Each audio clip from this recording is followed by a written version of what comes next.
नहीं भैया, पर मेरा जी चाहता है मेरे 2 हिस्से हो जाए। पहला आपके चरणों में रह जाए और दूसरा नाना जी की आज्ञा का पालन करने ननिहाल चला जाए, क्योंकि भैया इन चरणों को तो छोड़कर स्वर्ग भी अच्छा नहीं लगता। भरत मेरे भाई, तुम्हारे बिना तो हम भी अधूरे हैं।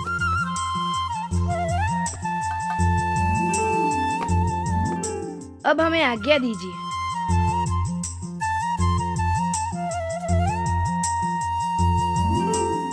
आर्य सुमंत, राम को शीघ्र ही राज्यसभा में आने के लिए संदेश भेजा जाए। आपकी जैसी आज्ञा महाराज। प्रणाम युवराज। महाराज का आदेश है कि आपको शीघ्र ही राज दरबार में बुलाया जाए।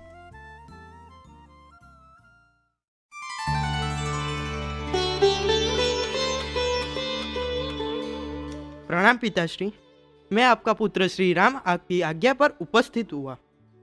राम, सभा में उपस्थित सभी सामंतों व मंत्रियों व प्रजाजनों ने यह निर्णय लिया है कि तुम्हें युवराज पद सौंपकर तुम्हारा राज्याभिषेक किया जाए। मेरे पिताश्री इतने पराक्रमी हैं कि उनका वर्चस्व चारों दिशा में है। मैं ये पद कैसे स्वीकार कर सकता हूँ? ये सोचना भी मेरे लिए पाप है। राम, मैं सेवा करते करते थक चुका हूँ। अब मेरी यह इच्छा है कि तुम ये कार्यभार संभालो। ये मेरी तुमसे आज्ञा भी है तथा तुमसे विनंती भी। जैसी आज्ञा पिताश्री। आर्य सुमंत, कल प्रातः राम के राज्याभिषेक की तैयारी की जाए।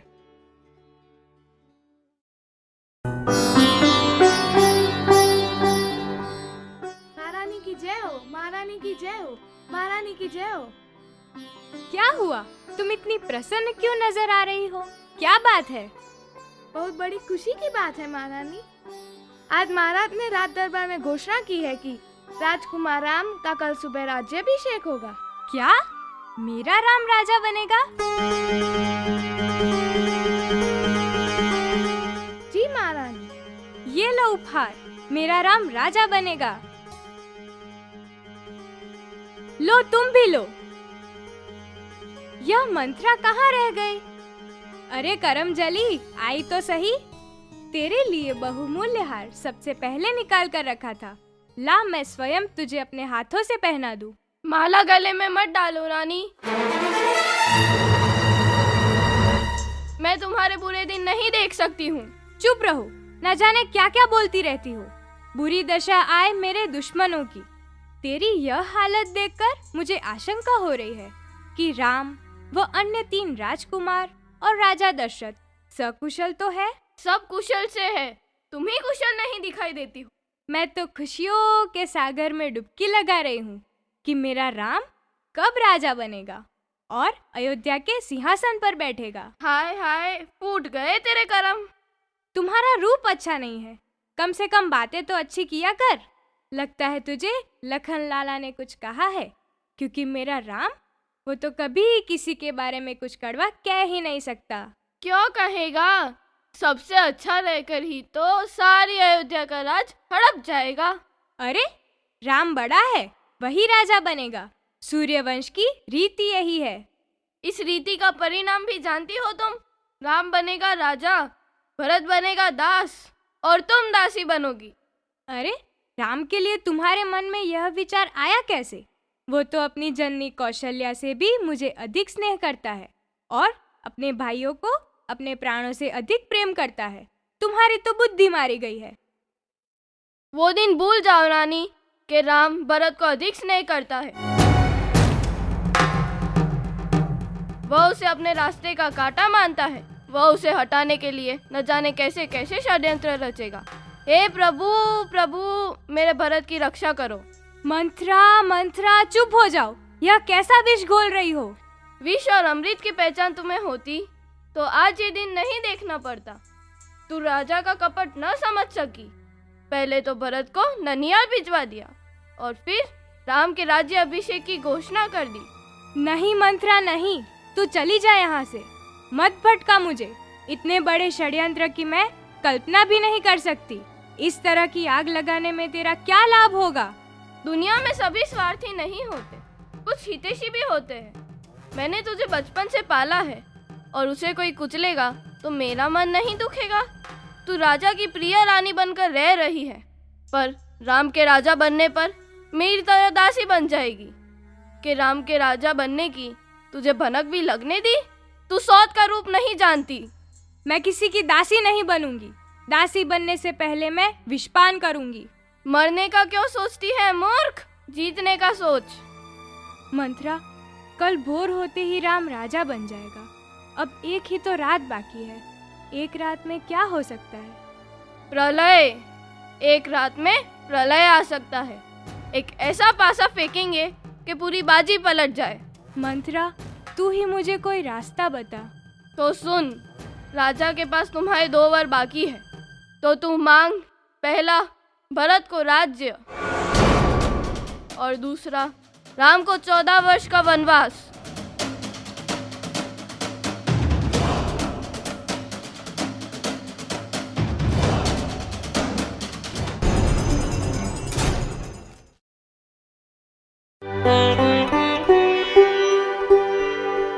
रानी, क्यों तुमने अपने कोप भवन में ऐसी दशा बना रखी है?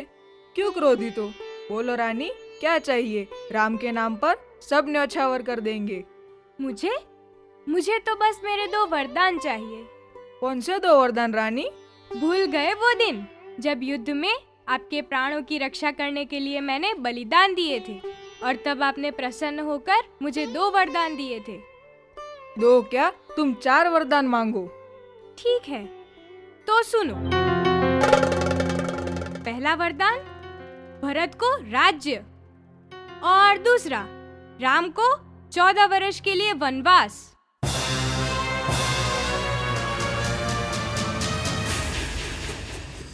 क्या? राम, मेरे राम को 14 वर्ष का वनवास?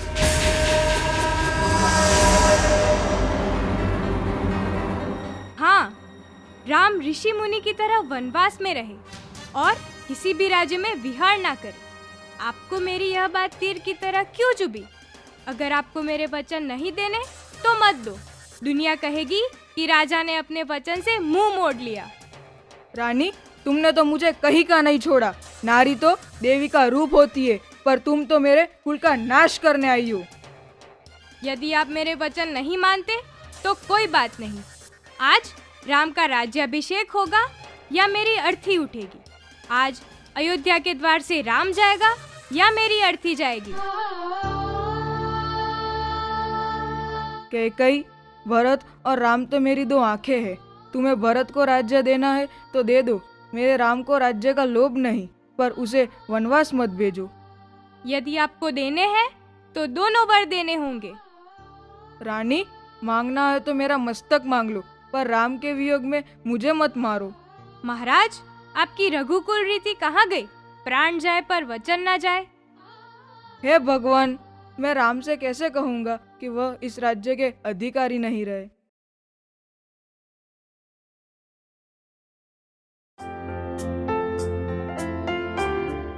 प्रणाम पिताश्री। प्रणाम माताश्री। पिताश्री को क्या कष्ट है माँ? उनकी अस्वस्थता का क्या कारण है? मैं राजवेद को बुलाऊं? इनके रोग की दवा तुम्हारे पास है, राजवैद्य के पास नहीं। मेरे पास? परंतु रोग क्या है माता? तुम्हारा मोह, स्नेह, जिसके कारण ये सूर्यवंश की रीति को कलंक लगाने को तैयार है। मुझे क्षमा कीजिए, पर मेरे पिताश्री के लिए यह शब्द उचित नहीं है। वह गुणों के भंडार व सत्यवादी है। पिताश्री, आप निसंकोच मुझे अपने मन की बात कहे। मैं आपका पुत्रवत नहीं तो मित्रवत ही कहे। माता, आप ही महाराज के दुख का कारण बताइए। माता, आप मुझे निसंदेह आज्ञा दीजिए। मुझ पर संदेह ना करें। तुम कहते हो तो मैं कहती हूँ। महाराज ने मुझे 2 वर दिए थे। वो दोनों ही वर मैंने मांग लिए हैं। अगर वो 2 वर मानते हैं तो पुत्र मोह बीच में आता है, और अगर वो 2 वर नहीं मानते तो धर्म और सत्य पर कलंक लगता है। यह बेचारे इसी धर्म संकट में पड़ गए हैं। वो 2 वर क्या है माता? पहला, कि तुम्हारी जगह भरत का राज्याभिषेक हो, और दूसरा? तुम्हें मुनिवेश धारण करके 14 वर्ष वन में रहना होगा। बस इतनी सी बात कि मुझे माता और पिता की आज्ञा पालन करने का अवसर मिला। भरत जैसे भाई को मैं प्रसन्नता से राज्य दे दूंगा।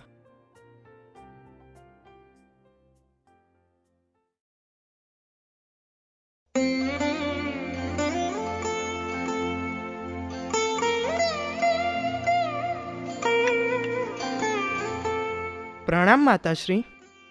राम, तुम पूजा के समय पर आ गए। माता, मैं तपस्वी वेश में वन में जा रहा हूँ। मैं 14 वर्ष वन में रहूँ। महाराज भरत का राज्य अभिषेक होगा। राजा बन रहा है? तू माँ के साथ ठिठोली कर रहा है? नहीं नहीं माँ, ये सच है। मैं 14 वर्ष वन में रहूँगा और महाराज भरत का राज्य अभिषेक होगा। स्वामी, मैं भी आपके साथ वन में जाऊंगी।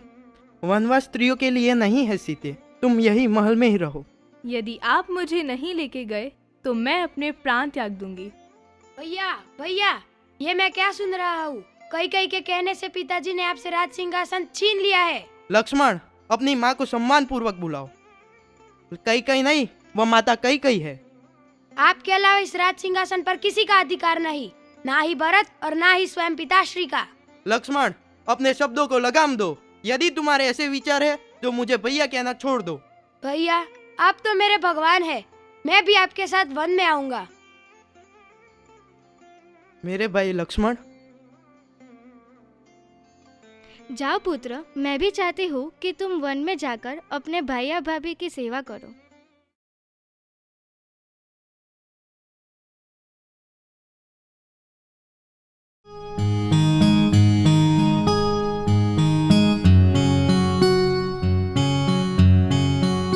प्रणाम पिताश्री, अब हमें जाने की आज्ञा दे। हम वन के लिए प्रस्थान कर रहे हैं।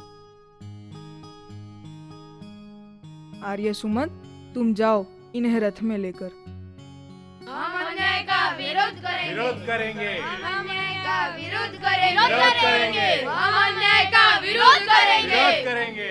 हम आपको नहीं जाने देंगे। आप ही हमारे राजा हैं।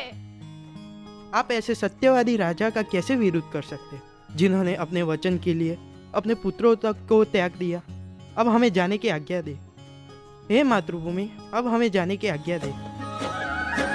सिया राम मैं सब जग जानी, करऊ प्रणाम जोरी जुग पा।